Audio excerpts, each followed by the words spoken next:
Tata consultancy के बारे में हमने कल बात की थी और भाई आज 1.5% का अप मूव दिया है और आने वाले टाइम में और भी ज़्यादा बढ़ सकता है। ठीक है, अब बात करते हैं निफ्टी 50 की। तो कल जो था भाई -7 पॉइंट में क्लोज हुआ था और आज तबाही मचा दी है भाई।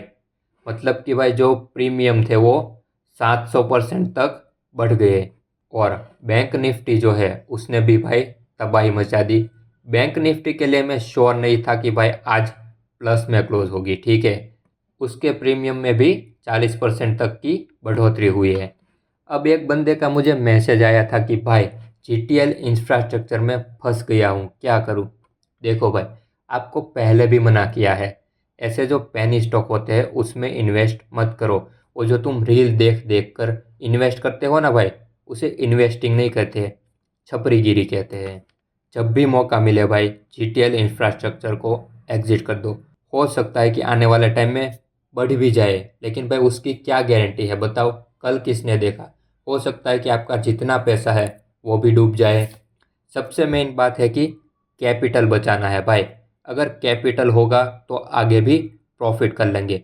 मार्केट भी यही है, हम भी यही हैं। ठीक है, अब बात करते हैं टॉप गेइनर स्टॉक की। तो भाई लार्ज कैप में श्रीराम फाइनेंस 9% अप मूव दिया है। मिड कैप की बात करें तो भाई पेटीएम करीब करीब 10% के आसपास अप साइड में गया है।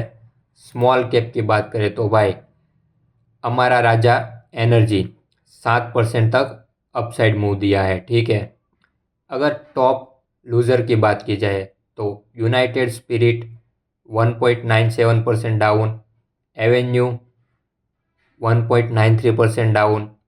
मिड कैप में बात करें तो मैनकाइंड फार्मा 4% डाउन गया है। अब देखो, मैनकाइंड फार्मा जो है उससे रिलेटेड एक न्यूज़ भी आई है। ठीक है, मैनकाइंड फार्मा ने एक्वायर किया है भारत सीरम फॉर 1.6 बिलियन। ठीक है, तो आप ये न्यूज़ भी ध्यान में रखना।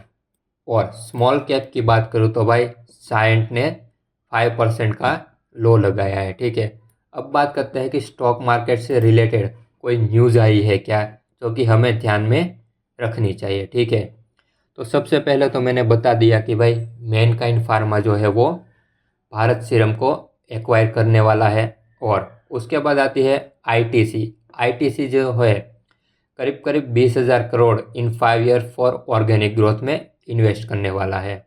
और जो भी लोग भाई एसबीआई कार्ड का वेट कर रहे थे, ठीक है, उन्होंने भाई 594 करोड़ का रेवेन्यू जंप किया है 11% से। ठीक है, और इसकी वजह से हो सकता है कि भाई कल, यानी कि भाई आज तो फ्राइडे है, यानी कि मंडे को एसबीआई कार्ड में एक अप मूव देखने को मिले। ठीक है, और आगे भाई ऐसी कुछ खास न्यूज़ है नहीं। ठीक है, आप जब भी इन्वेस्ट करो भाई खुद का रिसर्च करके इन्वेस्ट करो। यूट्यूब पे बहुत सारे वीडियो अवेलेबल होते हैं, 10-12 वीडियो देख लो। किसी भी एक इन्फ्लुएंसर की या भाई किसी की भी बात में मत आना। ठीक है, पैसे तुम्हारे हैं, कहाँ पर इन्वेस्ट करना है वो तुम्हें देखना है। ठीक है, हम लोग तो सिर्फ आपको कुछ जो है वो सारे फंडामेंटल्स और एनालिटिक्स बताते हैं, बाकी तो सब आपके हाथ में है।